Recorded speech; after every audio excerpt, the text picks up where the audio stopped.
I'm Simon Hersip, and this is Crave, the podcast and videocast dedicated to music, film, theatre, just about anything that's been entertaining me and Steve McCabe lately. Absolutely. So this week we've got a film or two. Actually, a film or several, I think. Yeah, we do. Now, first question, do we need another remake? And more to the point, do we need another remake of, I mean, let's face it, an absolute classic, Dumbo? We did, yeah. And I didn't realise how old it was. It's 1941. Gee. Anyway, the way you've asked that question, I sense a no You version do. of that answer. Do you? But thereby what hangs about a local movie that's interestingly blends some well-known Kiwi pop songs with some romance and some quite heavy drama? It's called Daffodils. We'll talk about how that mix works or doesn't work. Well, if it's done well, it'd be brilliant. Well, there's another answer you've already got there. Spoilers. There's another no. All right, yes. So we both liked Jordan Peele's last outing, didn't we? Yeah. Get Out. Yes. Now, you've been to see Us, Yes. which is not really a sequel, although I think it's been kind of painted a little bit as one, hasn't it? Similar approach, but a totally different story. Right, okay, fair And enough. there's a lot to say about that. Yeah, and looking forward then to that. also, Steve, we will get some music in this time because, Yes. it's only 2 to 3 weeks, we've got the Irish, he's Irish, isn't he? He's Oh, very a Irish. soul poppy singer, Hosier back. Poppy. Well, I'm going to argue when we get to it that there's some pop in there. But anyway, he's put out a second album. Yes, he He's has. about to give us another concert in Auckland in Yes. 2 or 3 weeks. Yes. We'll chat about that second album. Sounds good to me. Yeah, it's called Wasteland Baby. Of course it is. Of course it is, yes. And of course, obviously, there's our website, cravepodcast.com. The usual potpourri of reviews, video clips, concert photos, notices of what's coming up, you name it, it's there. It's there. But before we go any further, Yes. like you say, it's been there since 1941. It's about Yes. the time we got round to it. Yes. And Disney, now they've been doing this thing for a while, haven't they? Yeah. Of doing these live action remakes. Yeah, it was Beauty and the Beast was done. I remember that. Not Jungle that long. Book. Yes, Jungle Book. Cinderella, did they do? They They did, didn't they? With Kenneth Branagh.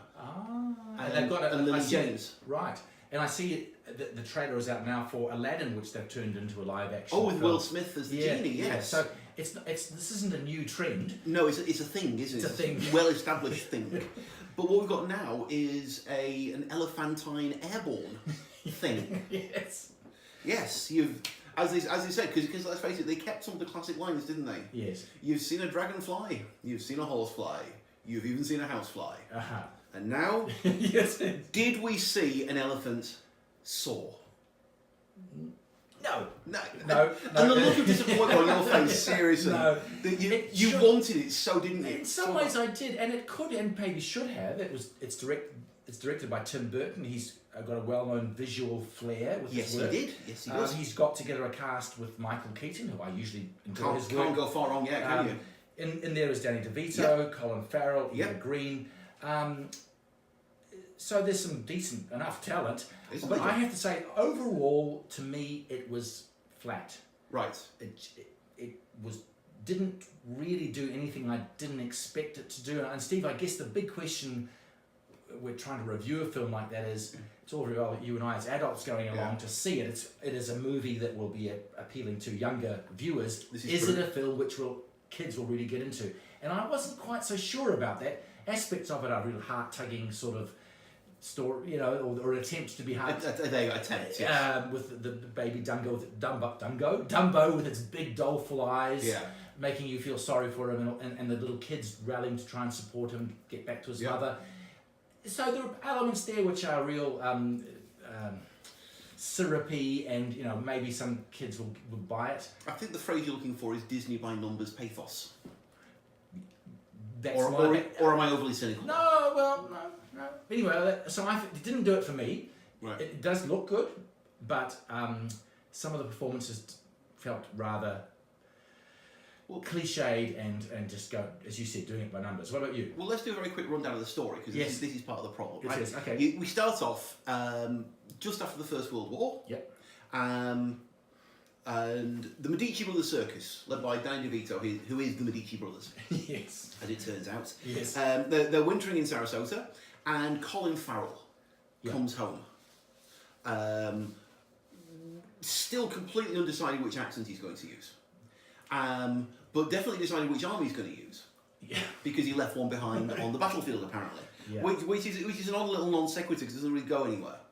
They make so little of that, which is kind of a bit peculiar for such a marked thing. So he comes back, and he's got his two children. He's got his son and daughter, who have been in the care of the circus because their mother is dead. Yeah. Right? So, dead mother.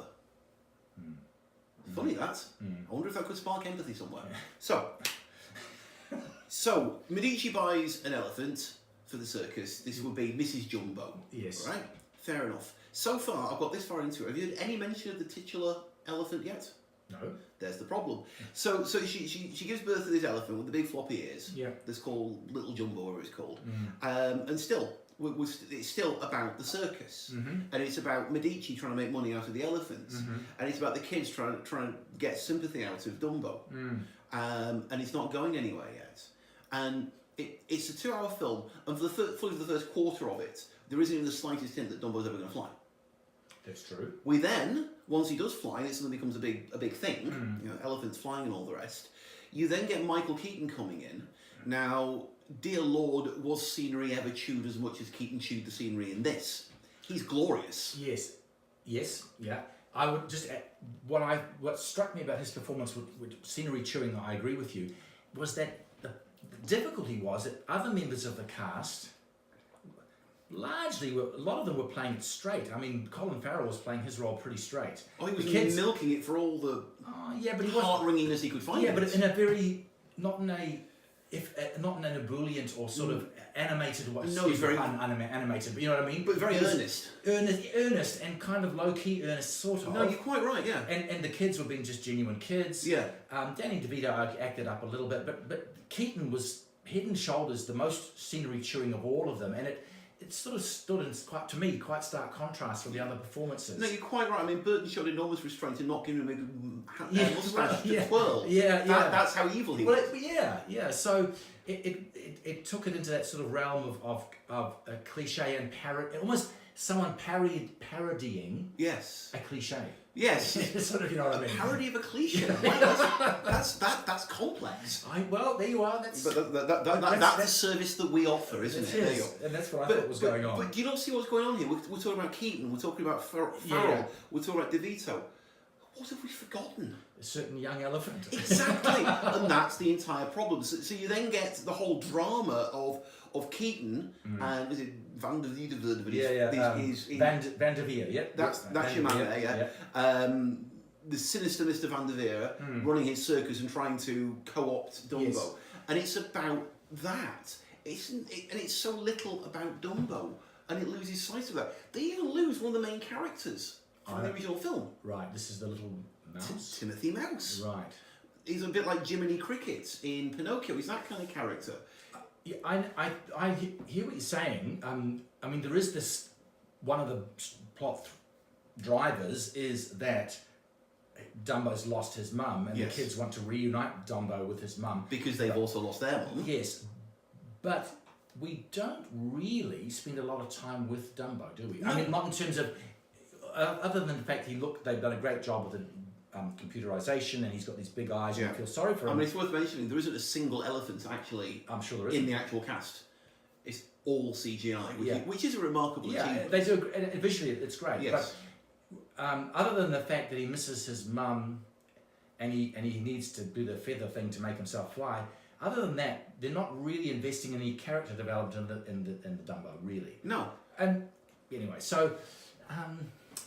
I think what you said at the beginning of this sort of paint by numbers, and pathos by numbers. What I said. Yeah, it is a bit of that. And so to go back to your question then, with children is can children get invested in a cartoon flying elephant?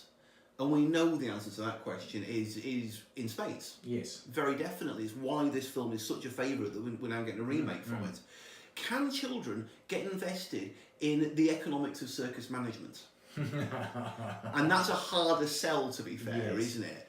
I think that probably young kids would still look at those big eyes on Dumbo's face and be drawn to them. I think. Well, you could not be, and they will sort of get on the side of the two young kids battling on behalf of Dumbo, but a lot of the rest of it won't matter too much. No, and it's nearly 2 hours long. Yeah, there's a lot of the other stuff.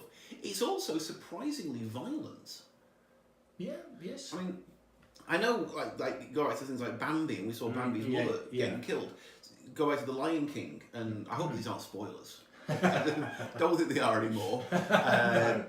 Although it's a sled. So these don't count as spoilers any longer. No. But Simba's dad gets nastily killed as well. But these are all animals, and they're all animated. So it's a little bit safe. In Dumbo, you actually see a live human, becoming a dead human. Yeah. Which is surprisingly shocking for a film aimed at kids Yeah. that little. I was kind of surprised by that, to be honest. So I saw this in a regular open screen. It wasn't a preview screening. It was they let. So there were some young ones there. They let them in. I'm afraid. Yeah. Yes. Okay. Lowers the tone shockingly. But there was. I just took my seat, and a young kid sat behind me, probably about 7 or 8 years old. Okay. And I thought, am I going to move? I thought, no, I'm going to actually do an experiment here. Yes. I'm going to pay attention to how long it takes. And it was within about 20 minutes I was getting the on the back of the seat, the kickings. Yeah, I agree, it's a slow burn at the top, to put it mildly. Like I say, we don't even see Dumbo for about 15 minutes. He doesn't fly for the first half hour. And then he starts, oddly enough, not holding the feather, but snorting it. Yes. Like elephant cocaine. I didn't. Now, I think you and I will disagree. I quite liked the performance of Eva Green as the femme fatale. I think you just like Eva Green. Well, that is possible. I think that's and let's face it, with the accent that she's used to in playing this film, it is hard. But that is not aimed at these small children. But yeah, I mean, she's lovely. Yeah. She's really good. She's definitely a secondary character. Yeah. But she at least, I tell you what, I know I liked it, apart from... Well, she's Eva Green. I know you said she's always Eva Green, but it looked like she cared a bit about what she was doing to me anyway. Yeah. Colin Farrell, to me, I don't know, he just didn't look like he was really into it. He was in a different film almost, wasn't he? Yeah. Anyway, and that's allegedly the sort of romantic, adult romance bubbling away there, but it kind of simmers very, very gently. And also Danny DeVito, I thought, not his strongest. No, yeah. I mean, he's usually a reliable. Yeah. Okay, here's Danny. Right, yeah, we're safe. Yes. He reminded me because there's one wonderful bit of acting from Alan Arkin. Oh yes, that's true. As the financier. Yeah, he's good. Because again, who cares about the financing of circus management? Why have we got a banker in this film? But he and Keaton's character Van der Veer, yeah. They sort of talk down to Medici like he's a little boy, don't they? Yeah. And it reminded me very much of Throw Bomber from the Train. Okay. And his character Owen. Did you ever see that? I didn't, but I heard of it. I must go and see it. I think it's a matter of extreme urgency. Extreme urgency. It's his best work. Okay, well, it's absolutely brilliant. Good. And just remember the name Owen. Owen. Okay. That name will you'll know why when you watch it. Okay. It's fantastic. So for me it just didn't quite sing. In fact, it didn't get close to singing. In fact, oddly enough, no musical numbers. There you are. That's true. Not a one. And what are Disney films always known for? Yeah. They're fantastic musical numbers. That's true. So it was an odd film. It may do well, but I don't know if it will or not. I mean, there's a lot to look at visually, but it. Oh, here's the other thing. I knew there's one other thing, just quickly to mention. I mentioned to my daughter, my 20-something, late 20ish daughter now. So not quite the target audience. No, but she said, why have they decided to make a film in the 2019 that tells a story of animals in captivity in a circus? That her first reaction was, why would you do that? And we should say that idea is addressed in this film. Yes. But it takes a while before we get to a resolution on it. But it's also worth mentioning, what are the only animals in captivity in the entire circus? Well, the only ones we really see are the elephants. As far as we're aware, yes. It's a regular modern human-oriented circus. Yes. And he says, oh yeah, let's buy an elephant. Yeah. It's odd, isn't it? There's a lot that feels like a lot of ideas sort of jammed in together, and the whole feels a lot less somehow than the sum of its parts, doesn't it? Yeah. Anyway, so I'm not going to be recommending this particularly strongly at all. I don't know who would recommend it to. Yeah, that's a good point. Little ones might get bored. And slightly older ones are a bit more. going back and telling an old-fashioned story like this is probably not going to appeal. Yeah, I mean, for anyone who's seen the original, they don't even do the pink elephants very well, and that for me just like it's dead to me at that point. Right. So moving on, move on, please. Actually, you talked about a film there that this film didn't sing, but then our next film does sing. Effortless, Blissa, effortless. You see, that's where we pay the big bucks, isn't it? If only. Yes. Yeah, there you go. Okay. So, local film, right? Yeah. Well, local. Are we local to Hamilton? Actually, we are really pretty local. It's down the road. Other side of the Bombays. Yes. But we're talking about Daffodils. Yeah. Which is a curious film. We've got what could be a really, really beautifully told story. Yes. I realise already I'm hedging my bets. You are. So we start off with Kimbra. Yes. Who is playing basically herself effectively. Yes. So the character she plays is a club singer. Yeah, called Maisie. Yes. Who we see at the beginning of the film is comforting her dying father. Yes. But then it cuts backwards and forwards between that and her singing in a club. Yes. And then it transpires that Maisie is going to tell us through song the story of her mother and her father meeting back in the 60s in Hamilton. Yes. And it's a really nice device that we've got so far. Yeah. Would you go with that? I do. Goes backwards and forwards. Yeah, that is. So she's in the nightclubs. We cut back to her intermittently, and then we see, as you say, starting in the 60s, we're going through the 70s into the 80s as her parents, Rose, played by Rose MacGyver, and Eric, played by George Mason, meet, fall in love, get married, and that first part of the movie, I was almost wondering what the story was because at the time, because it was all very nice and romantic and lovely. There was no completely. I mean, there was the obvious thing of he takes her home and mother doesn't approve. And it's like a tick. Yeah, tick. Yeah. She's hardworking. He's a bit of a wastrel. Big tick. Yes.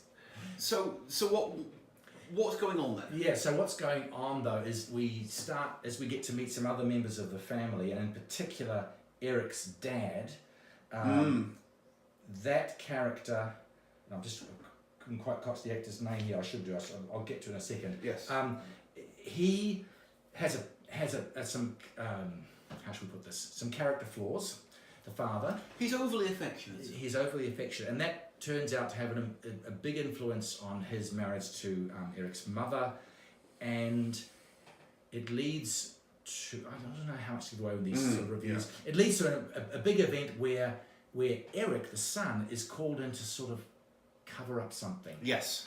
And that is where the film turns completely from the light to the dark. It does take a bit of a left turn at that point, It's a big left turn, and we head into real dark territory about the breakup of the two parents' marriage. Yeah.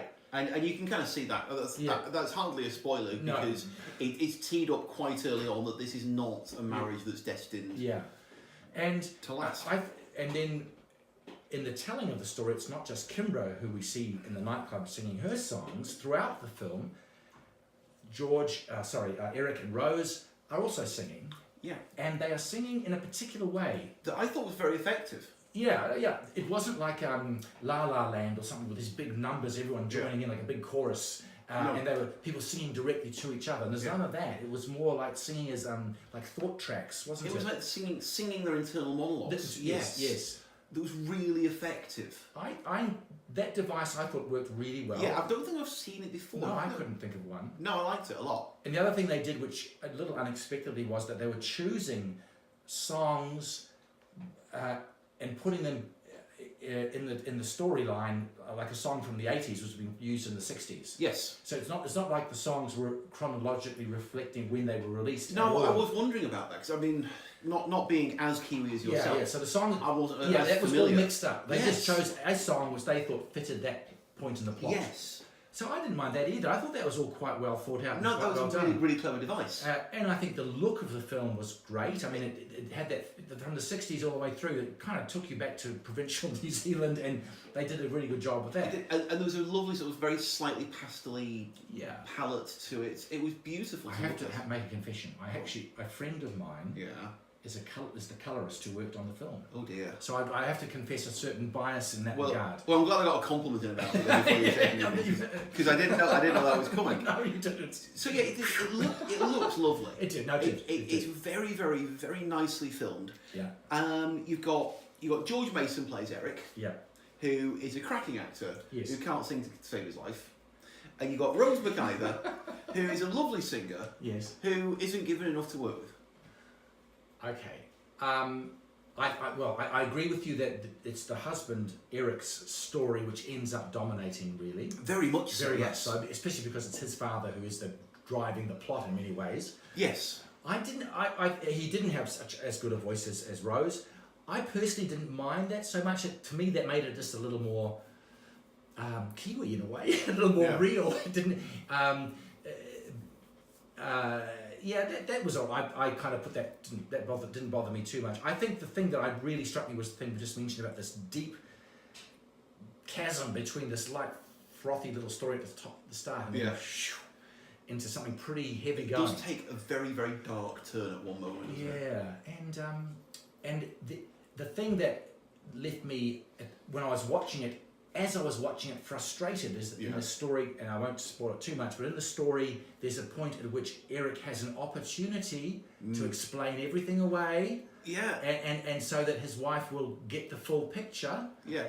And he doesn't take it. And yet as he's talking about it, if I remember correctly, is it Dave Dobbins' song Language at that point? Yes. Which like I say, it's quite an upbeat song. Yeah. Which he tries to sing very, very, and it's a reach for his voice, but you can see that's where that device we were talking about before came in really effective, because the character's standing there absolutely paralysed. Yes. And yet the singing that you hear is, I want so much and I don't know how to. Yes. And that was a really nice device. Yes. And I like that, but yeah, you're right. The plot point around which that revolved. But did you feel you understood why he didn't? No, I didn't at first either. No, at all. At first. This is something I would just quickly talk about. Are we dancing around spoilers here? Just a little bit of that. Okay, yeah. But I didn't really get it. I don't think at first, but I did. I was speaking to my friend afterwards, and she had a view which. I thought, okay, that sort of makes sense, and that was about the whole sort of Kiwi myth of the taciturn, gruff, uncommunicative male. Okay. Which has been, I just made a few notes, I was thinking of other Kiwi films, and there's quite a rich vein of dark Kiwi films, especially as they were being, as the industry came of age in the late 70s into the 80s, Steve. Starting with actually Sam Neill in a movie called Sleeping Dogs, Smash Palace, Vigil, Once for Warriors, you would have heard of that one. Of course. And I was thinking, even when Sam Neill, in that movie we both loved, and it was a really good comedy, Hunt for the Wilder People. Yeah, he's not got a lot to say, has he? No, his base character is actually a very gruff guy, doesn't like to use words. Yeah. So that idea of Kiwi blokes keeping things internal has been richly plumbed, that vein in cinema. And in a way, what we saw on Daffodils with Eric, you think we're harking back to that? Is really just saying, being in mind, this is set, decades ago. This is who he was. He just can't, as you said in the Dave Dobbins film, I can't find the words. Right. So if you sort of take a step back from the actual plot and say, well, is this a typical Kiwi bloke? Well, in many ways, maybe it is. Or the archetype of one, anyway. Okay, that I'm going to have to think about that one. Because I had so absolutely decided that I got this all figured out and it was rubbish. In that particular aspect of it, that you've now sort of you've turned my world upside down. I'm going to have to meditate on that. Yeah, because it's an interesting theory. It is an interesting, I mean, that's, even if you think about going back some decades, Steve, a typical All Black player, even the captain, man, a few words. Absolutely. That's just, it's just, you let your actions do the talking for you. And maybe in modern day New Zealand, that's beginning to fade away in modern, with social media and modern communications, that's fading into the distance, but and that story set as here in the 60s and 70s, it probably was very much a vital part of what was going on. Fair. Well, let's look at the positive side of this film. Yes. The music. Yeah. Oh, so they picked some great songs. They picked some fantastic songs. I mean, I knew some of them. Obviously, not having grown up here, I wasn't as familiar as you would be. Yeah. But I mean, some of them were fairly obvious. Yes. There was no way they were going to make that film without putting in "There Is No Depression in New Zealand." Yeah, that's right. There was no way in the world that wasn't going to be in there. And also, they didn't have the unofficial national anthem of New Zealand in there. Oh, okay. Which one are you talking about? Don't Dream It's Over. Oh, don't. That's true. That's actually, yes, and that could have worked, couldn't it? That could have worked in that film. It actually could, Yeah. but they restrained themselves. There was other Crowded House in there, obviously. Yes. Because Crowded House are a New Zealand band, let's not forget this. Thank you very much. Well said. Absolutely. Yeah, no, and I certainly, overall, I had this sort of bit of a jarring moment when this big scene happened, and I felt like saying, "Come on, mate, get out there, spill the beans, tell them what's going on," and it didn't happen, in a way maybe that's the storyteller achieving what he or she wanted to achieve, because Possibly, yes. They got across the frustration of that. Look, I have to ask you one other thing. Go on. And this is a bit delicate. Well, I couldn't help but it's all about the timing of this film. This is a film set in Hamilton in provincial New Zealand, 1960s. It's set amongst a Pākehā European family, which is a legitimate place to set a story. Hamilton in those days was not a very cosmopolitan city, probably much more now, but not then. If you say so. Well, yeah. Do we have any listeners in Hamilton? I'm sure we do. And not anymore, anyway. No, that's not a criticism. That's just much of New Zealand was. But I just couldn't help feel, sitting back there a few days after the terrible events in Christchurch, watching this story of essentially white New Zealand, and just reflecting on how different our community is now. Yeah. This isn't a criticism, it's just kind of the juxtaposition of one big event, Yeah. and anything that you see after that event will sort of filter into your brain. Exactly, yes. And, maybe in 20 or 30 years' time, there'll be another story told set in the 2010s or 20-teens about a Muslim family or a Fijian family or whatever. Well, I'll refer you back to, the Breaker Operas. Yeah. Was not as bleached white as Daffodils was. No. Because it was set in South Auckland, Yes. which is not a bleached white community in the same way that 1960s Hamilton was. There's been plenty of films set with representing other communities. It was just the timing of it. Yeah. It was a little bit stark. But anyway, that's not a criticism. But again, it sort of charts New Zealand's... It does. Yeah, it does. It's Yeah, true. yeah. And I have to say, going back to the music just for a second, Yeah. one thing I found really, really odd, because I actually quite liked some of the music, Yeah. and it got me listening to some stuff, my Counting the Beats. Oh, right, yeah. Is one of my new favourite songs. Yes, and that's very effective in the film Yes. as well, very effectively used. My favourite song in the entire film was Tally Ho by The Clean. Which Rose McIver invests with a wonderful, bitter, nasty edge, because she's really pissed off with Eric, and it works beautifully. Yeah. And it's the one song that's not on the soundtrack album. Oh, really? Yeah, I was gutted. Oh, I didn't realise. And I tried finding a copy of it on Apple Music, because I'm too picky to buy CDs, and I couldn't get hold of a copy. I was really, really disappointed with that. So, so did you came into a feeling the story didn't really quite go anywhere, or not in a satisfying way for you? Would that be fair? The story, other than the one thing of why didn't he say anything to his missus, and why did she let him get away with it for as long as she did? Yeah. Other than those two things, no, the story was perfectly unremarkable. Yeah. It was boy meets girl, boy falls in love with girl. They kind of go do well together, and then the magic wears off. And next, and they didn't really do an enormous amount with it. You know what? What? Even though the New Zealand film industry has been around for a few decades now, It has, yes.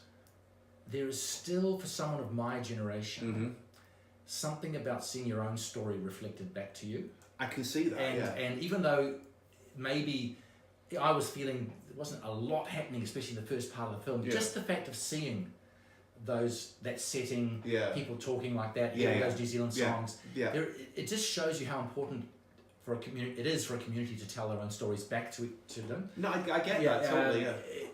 So on a purely selfish level, if you like, I enjoyed it very much. But yeah, it's interesting, isn't it? Anyway, I would recommend it, and I think if nothing else goes for the music.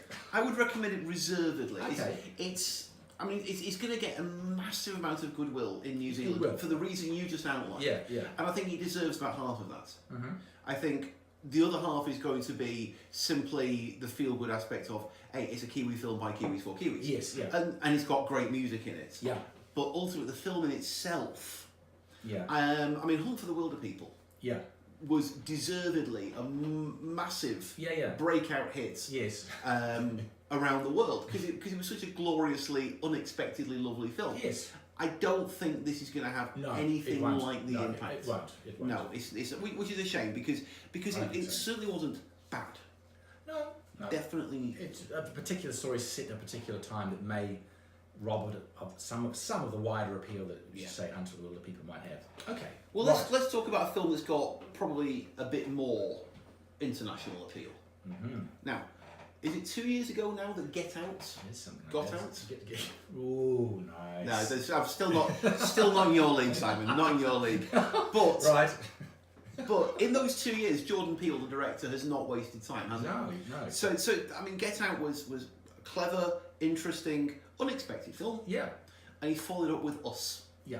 Now, I've not had a chance to get out and see it. Mm-hmm. I have. So I did it again there. Yeah. I know, flipped it under there. But you did. So, Simon, tell us about Us. Well, let me just say, I had several varying, contrasting feelings and reactions as I was watching. Okay, yeah. I was largely impressed, a little frustrated, and a little puzzled. Oh, okay. That's a hell of a combination. Yes. Here's a good way to start this off. Let me say, Steve, it's one of those films where the story is everything. Yeah. And I know some reviews have given some of the story away, and in my written review on our website, cravepodcast.com, I have gone out of my way to keep as much of the plot out. Good man. Because it will spoil it for you. Yes. I will tell you a little bit about what happens in the very, very opening sequence. Yep. Because that just gives you an idea of what's to follow. There are three apparently totally unconnected pieces of information you are given at the very, very beginning, okay? Right. You're given some script on the screen telling you an interesting fact about the infrastructure of the United States. Okay, that's an unconventional start. Yeah. Then you're given a close-up of a domestic animal. Okay. And then you are given a clip of actual news footage of an event from 1986. That's an unexpected threesome. It is an unexpected threesome. And all those items eventually will be drawn together in a way which is unusual and weird. Okay. A little odd. Well, this is Jordan Peele. It is, and it's a bit puzzling, as I say. Yeah. It's the there is a theme, as he was in Get Out with racism. Here he is exploring some social commentary. Mm-hmm. I don't think what he's on about is as clear as it was in Get Out. Okay. And I don't want to again give too much away, but I think you could say you get a sense of there's something about the haves and the have-nots maybe is what's being played upon here as a theme. But essentially you've got one family, Adelaide, played by Lupita Nyong'o, her husband Gabe, played by Winston Duke, both of those actors in Black Panther. Yes, so people recognise them from that probably. Yeah. And their two kids, Zora and Jason, and we meet them as they return to a beach in Santa Clara in California, one of the Santas. Same thing. It's the place where young Adelaide as a girl went with her own kids, with her own parents, and something dramatic happened to her which has affected the rest of her life. Ooh, okay. And as it turns out, this dramatic event will have repercussions on her adult families, like her and her husband and her kids, and maybe even a much broader impact on a much wider group of people. Right. And so I'm not actually going to tell you much more about the plot than that, because I just think when these things come along in the story, if you don't know what's coming, it makes it much more vibrant and enjoyable ride. Well, I think what you've done so far, to be fair, is, I mean, especially with those three, as you say, bizarrely unconnected pieces of information at the very start. Yes. Clearly, there's a lot going on in this film. Yes. We're not going to draw you on plot. So tell us about the acting. Yeah. So we can, let's say the genre is in some ways similar to Get Out. It's sort of a thriller horror. Okay. Right. There's some violence. There is a little bit of comedy. Yeah. I found that Lupita Nyong'o did a great job. She's the lead character. Oh yeah. I found her very convincing and compelling. Winston Duke as her husband, he is sort of the comic foil a little bit in this film. Right. Just as in Get Out, Yes. the lead character's mate who was in the transport police or whatever he was, he was the light relief in that film. He was indeed, yes. He did a really good job with it, I thought. In this film, it's Winston Duke who has that role. But he's a fairly front and centre character then, yeah? Oh, yeah. Okay. The two kids, the two kids are really good, especially the daughter, who's the elder of the two. That's an actress called Shahadi Wright Joseph. I thought she was excellent. Okay. And then we've got a brief but quite memorable appearance by Elizabeth Moss, who's a very well-respected actor. Especially these days. Yeah, after Handmaid's Tale. And she has not many scenes, but boy, does she make an impact. Well, she does, doesn't she? Yeah, she really... She's one of those actors, isn't she? Yeah, she's sort of almost has a Meryl Streep sort of quality about her. You know what? I don't think that's completely undeserved, is it? Yeah. And that is high praise indeed. Yeah, it's a shame she's a Scientologist, but anyway, let's not... Why did you do that? I'm sorry. No, you can't take Anyway, that. she is very good. I might even edit that out. You've ruined it for me, but you can't do it for everybody. So the acting is good. Yep. The story keeps you guessing, is what Okay. Jordan Peele does right. You're just not quite sure what's happening next. You're not quite sure... Yeah. No, he's a nice line in wrong-footing his audience. He's wrong-footing his audience. You do get those three pieces of information eventually explained. The difference between Get Out and this is Get Out was relatively, I thought, neatly tied up. I mean, if you remember, Yes. our hero meets out his violent retribution on his captors at the end. And it was also quite, everything was, so that's what they were doing. Yeah, okay, I see it now, yes. Yeah. Plot twist, revealed. Yes, here I actually don't know if it's necessarily so clear-cut in the resolution. Part of the story, Adelaide's story, you understand what's happened to her. Right. But a little more broadly than that, why a group of people has ended up the way they have, which is really important to the story, that's not really explained, and I didn't think it was. Now, I have to assume Jordan Peele did that on purpose, to leave room for discussion or analysis or whatever. It was a little frustrating. I would have liked just a bit more resolution. My next question. Yeah. Is okay to leave some, but there has to be sufficiently done to be satisfying. Yeah. And from what you're saying, I was just a little bit frustrated by that. Oh, that's a shame. Not enough to lambast the movie. Yeah. I think there's a lot going on, a lot to be enjoyed. The actual story of the family itself has a quite a satisfying arc to it. Yeah. But there's some other sort of wider backdrop that you're left a little murky. Yeah. I wondered even if there's a room for a follow-up, but I'm not sure if that's... He doesn't strike me as being as sequely kind of direct. Yeah, I agree with that. So, I'm saying I would actually think I would like you to see it, because I come up... No, I quite fancy it. I mean, but by way of comparison, I saw the weekend. I don't think this was ever actually released in New Zealand, but I saw a video copy of the Japanese entry for the Best Foreign Language Oscar last year. It's called Shoplifters. Oh, okay. By a director named Koreeda Hidekazu. Set in Tokyo, and it's about a group of people who are on the very, very fringes of society, barely getting by, borderline homeless, and who shoplift to help supplement their barely inadequate wages. And again, it's one of those films where you sort of get introduced to the characters, they then do a few things, and then the 2 hours are up. And that one, and it felt like there was not even resolution at the end. There was bugger all complication to be resolved, and it was just sort of drifted through. And at the end, you're going, well, okay, that happened. No, I don't think that would apply here. Okay, right. No, I wouldn't take it that far. Okay. The other thing I would say, to a certain extent, like Get Out, but more so, there is a sort of a fantastical aspect to what's going on here. Maybe even almost a sci-fi sort of thing where this is stuff that's not going to. This isn't a real world thriller. Okay. I would say. It's Slightly, almost a sort of magical realist. Am I going too far with that? I'm not sure about that, but it's sort of sci-fi in a way. I think clearly there's only one thing left to do here. Go see it, mate. Guys, it started. I mean, I think you've talked me into it seriously. If nothing else, you may not totally buy it, but I think Yeah. you'd be interested. You know, Yeah. you're not going to walk out being bored. It's, yeah, I was gonna say, it sounds like there's worse ways of spending a couple of hours, definitely. I Yeah. think so. Now, that's films. Yeah. I mean, we've what have we talked about there? Dumbo, Daffodils, what else did we have in there? We had Us.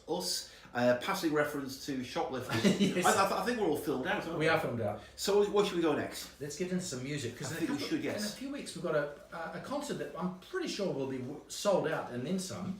Well, he was last time. Yeah. So this is Hosier. Yes. We saw him back in 2015. Oh, was it? Yes, I think. Yes, it was. Oh no, we didn't start till 2016. Did we? Time flies. Time flies. It was late 2015 anyway. Yeah. And we saw him at Spark Arena. We did. And I remember thinking to myself, as the audience started filing in, they've oversold, they've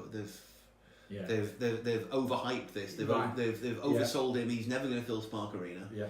And by the time he came on stage, this place was slammed. Yeah, it was. And I remember thinking at the time, there's an awful lot of teenagers in the audience who've heard "Get Me to Church," so "Take Me to Church," yes. and they're expecting possibly slightly intense pop music. Yes. And they got some pretty heavy, deep blues. Yes. Some dark blues. Yes. I mean, the guy's got a phenomenal voice. He's got a great voice. But he takes it in some dark places. He does, yeah. So he's coming back, and this time he will be presenting, you'd think, a good chunk of his new album called Wasteland Baby. Wasteland Baby. There you go. That's a bit of show and tell on Crave there. Yeah, I would like to see. That's going to be a treat for the podcast listeners, isn't it? Yes. There's Simon holding up exceeding excellent. Yes, fantastic. I've had a few listens to this now. And what do we think of it? Well, my views have evolved a little bit. I think his voice is still fantastic. Isn't it? Rich, soulful. Yep. And I don't know, he's still probably quite a young fella, but he's going to be a great singer for a long time, I think. Yes. The sound, for me, Steve, I actually made a few notes of how I would try and characterise the music we're listening to here. I think it's more soul than blues. The first song, even Nina Power. Nina Cried Power. Nina Cried Power is references a bunch of soul singers, for goodness sake. It's got Nina Simone in the title, and it's got Mavis Staples doing backing vocals. Yes. So, but a lot of it, for me anyway, there's still the soul element, and some of the slower songs with guitar bring out some of that Celtic feel that he has. A little bit. It's in there. But I think there's a lot of sort of wall of sound type production value going on here with, overlaid voices and keyboards, which give it, especially with the mid-tempo and ballady songs, for me, a soul pop sort of feel. Okay, yeah. I'm going to call either alt soul pop or indie soul pop.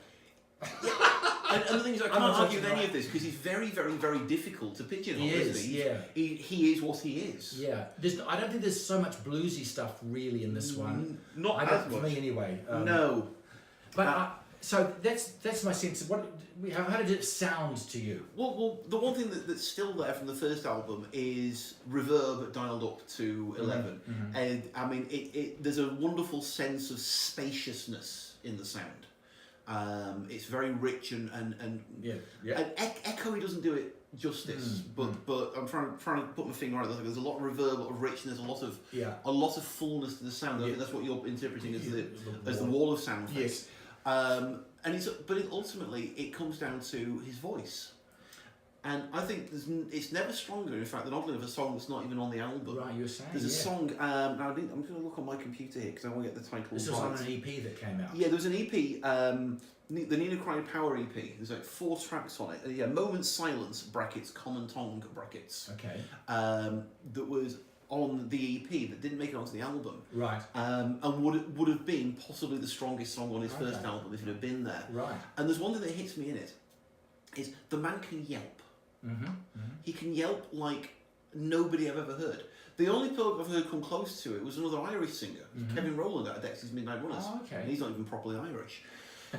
But there's that thing of this wonderful sort of yelping at the end of phrases that sounds like it should be hideous, and yet just somehow injects that wonderful oomph of soul into what he does, and I like it.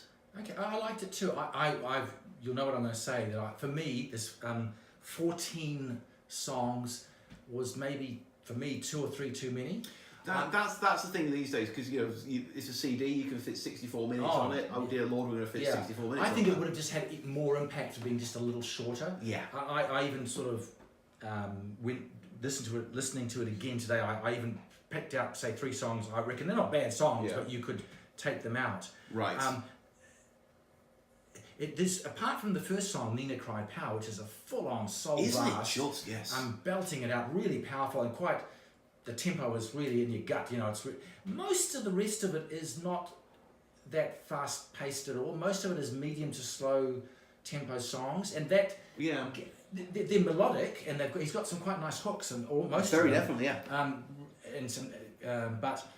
They did sort of slip from one to the other quite easily, I thought, after, especially on the first 1 or 2 listens. Later on, you start to sort of delineate them a bit more. You very much hate to use words like samey, don't you? But unfortunately, it kind of starts hitting a little bit. Slightly. A little bit. That's been, maybe a bit harsh, but this is just my personal preference. I'd love to see a guy like that with a voice like that and his songwriting ability put out an album with a stripped back production, maybe get a southern blues band or a southern swamp blues band or something like that, Stevie Ray Vaughan type sort of sound, and his voice. I'd love to hear him do something like that. Having heard Nina Cry Power and having heard the themes in that song, I think it's not that much of a reach, really. To be fair, is it? I'd love to see him track for that. So I think that it'll be very interesting, Steve, if we can get to see him live. 28th of April.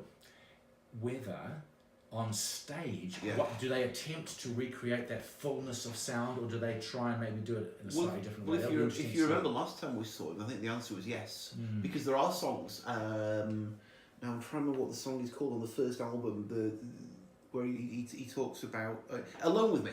Okay. So Alone With You, Alone With You has a lot of that going on in it. It's it's a very bleak song. Yeah. He talks about loneliness it's the god that heroin prays to. I mean, that's nasty. Yeah. And that's where he takes some of his songs. And he really made. I remember looking out in the audience. And that's one of the songs where I look at the teenagers in the audience, and they're going, "This isn't what we signed up for. We think we like it, but this isn't quite what we came for." What I remember, what he got away with a lot in that concert was his manner was quite. Almost polite, wasn't he? In between songs, he didn't say too much, but thank you very much, it's lovely to be here, but in a very apparently genuine way. Well, he's Irish, mate. Yeah, and so I think people took him to their hearts because of that. The Irish can pull that off. They can make it believable. Yeah, well, he does that well, and I think he would have a packed audience again. I'm sure. I hope we're going to be there. Yeah, it'd be awfully good. Yeah. What else are we going to be there for? Well, we know what's coming the night before that. Oh, is that Mr. Van Zandt? That would be Little Stephen himself. Little Stephen. No, I still haven't got my tickets for that. I hope I haven't left it too late. We'll figure something out. You one way or another, you shall go to the Bolton Gorilla. We will make that happen. Yeah. Now, that would be what a weekend that would be to see Van Zandt on one night and Hosier on the next. It would be a cracker, wouldn't it? Goodness. Now, there's not a huge amount being announced recently. There's a couple that's worth mentioning. Yeah. We mentioned last week that Metallica are coming to town. Right. Yeah. And not entirely surprisingly, they sold out. Yeah. Swiftly. Yeah. Aren't they one of the most biggest earning bands in the world when it comes to touring? I think they must be, surely. I think yes. They are. And they're only getting bigger. So they've announced a second Auckland date. Right. Okay. They're saying this is it. They're only going to do the 2. Okay. But is it the next night? No, it's the previous night actually. Oh, okay. If I've got this correct, I'll just double check. Okay. We have a website here. We can look these things up. Okay. So let's see. I'm trying to find this now. Okay. This is the sound of computer screen scrolling. This is the sound of. Oh no! Would you believe it? I got it wrong. It says Metallica. This is the official press release. Metallica's show at Auckland's Mount Smart Stadium on Thursday, October the 31st. Their first New Zealand show since 2010, sold out in less than 12 minutes. Wow. I'm surprised it took that long, quite frankly. Yeah. No great shocker there. So what they're doing, the second and final show is going to be 2 nights later. Oh, 2 nights later. 2 nights later. I misremembered that, yeah. So that's going to be on Saturday, November the 2nd. And the pre-sale began yesterday. Mm-hmm. And for peasants and common people, it's going to be very shortly. Okay. So that's... Okay, good. So that's coming up very, very soon. What other announcements have we got? Yes. Sophie Mashlin, I don't know if you're familiar with her at all, Auckland-based indie folk artist, is going to be at Anthology Lounge in Auckland on Tuesday, April the 23rd. It's going to be an album release due. She's got Okay, cool. a whole slew of dates. Look on the website, cravepodcast.com for details, because, I mean, she's playing everywhere. She's getting to, where's she going? Nelson, Taronga, Hamilton, she's got Oamaru, Littleton, Dunedin of all places. Well, she's going way down south. Yeah. No Invercargill. Oh, right. Yeah. And resolutely avoiding Stewart Island. For shame, Sophie. For shame. But that's coming up. So the dates for that are on the website. Oh, the other thing, Steve, you've got it on the website. We should just quickly mention the charity concert that's been. There we are. You Are Us Aroha Nui. Absolutely. To raise funds for the families of those who were killed in Christchurch. So yes. And there's some pretty decent acts they've got cobbled together there. Well, let's say, I mean, first of all, quite rightly, too, the Auckland show is sold out. Yeah. Which is good. Yes. I mean, even if you're not even bothering going, I'm glad people bought tickets. Yes. Because, I mean, that, you know, anything we can do to blunt the awfulness of that atrocity is going to be a good thing. Yes. But Wednesday the 17th of April, Christchurch Stadium. Should we do a rundown of who's playing? Yeah. These are the people who are donating their time to support the families of the wonderful people of Christchurch who were taken from us and from them. The adults, Amatai Patti and Moses Mackay, we've from Solomeo. We've got Anika Noah, Bailey Wiley, we've got Benno, we've got Bit Runga, Bo Runga, Chai, Christchurch Combined Choir, Dave Dobbin, Diggy Duke, Don McGlashland, we've got the Exponents, Fat Freddy's Drop, Holly Smith, Ilbaz, we've got Lord, Marlon Williams. Lord? Lord. Oh, okay. Oh, Lord. Okay. Mellowdowns, MC Mike King, Mitch James, Seth Harpoo, Shapeshifter, Shihad, 660, Stan Walker, Soraya Leprad, and Teeks. I don't think I heard Marlon Williams mentioned it. I thought he was. Yeah, Is he there? He was right after the Lord. You were so know. Stunned by Lord. Sorry. No, good for her. No, everyone who needs to be there is there. Yeah, that's great. These are people who are donating their time. That's great. Now, just a special guest appearance by Lord. I don't know exactly what that. Yeah, I wonder if she's maybe offshore perhaps or something as a satellite link maybe. Well, I don't know. She's doing what she can. God bless her. Yeah. That's cool. So full details on our website.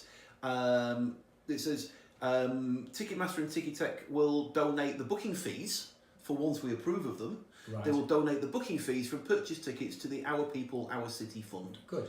Good for them too. Well done, lads. Right. Ticket prices: adults are $79, children 12 and under are $39. And if you go to You Are Us, so it's YOUARE. Sorry, that's a bad typo on the link they sent me. youareus.co.nz. So it's YOUAREUS. youareus.co.nz. We'll have full information about that, and you can't support it enough, can you? No. Actually, that reminds me. Go on. You Are Us is a play on the Prime Minister's phrase, they are us. Indeed. And the movie Us, which we've talked about. You're not going to try and get a tie in here. No. All I want to say to you is when I was telling you that the theme of it is perhaps not so clear cut. Yeah.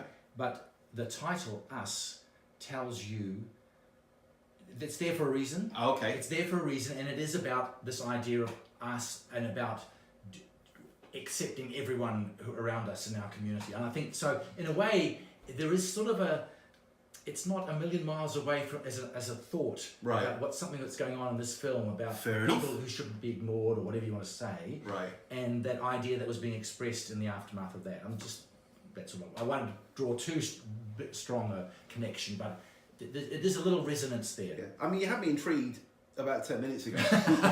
Now I'm completely, totally hooked now. Good. So, anyway, so we've got some cool and groovy stuff coming up very shortly, haven't we? We have, yeah. Absolutely. All right. Well, I think we've. I don't know you. I feel like we've had a good chat. Not bad. So, apart from us chatting, we'd like to hear what you've got to say. You can email us at podcast@cravepodcast.com. Now we're on, obviously, because all the cool kids are, we're on Facebook, even though it's somewhat frowned upon these days, we're still there. Yes. We're on Facebook and also on Twitter. Crave Podcast is where you'll find us. Thank goodness. Absolutely. Yeah. So until next time, in fact, not only until next time, but for as long as I'm alive, I'm Which Simon I hope is Persip. I'm hoping until next. I'm Simon. Yes, we're hoping our next episode will be in about 45 years. That's right. Yeah.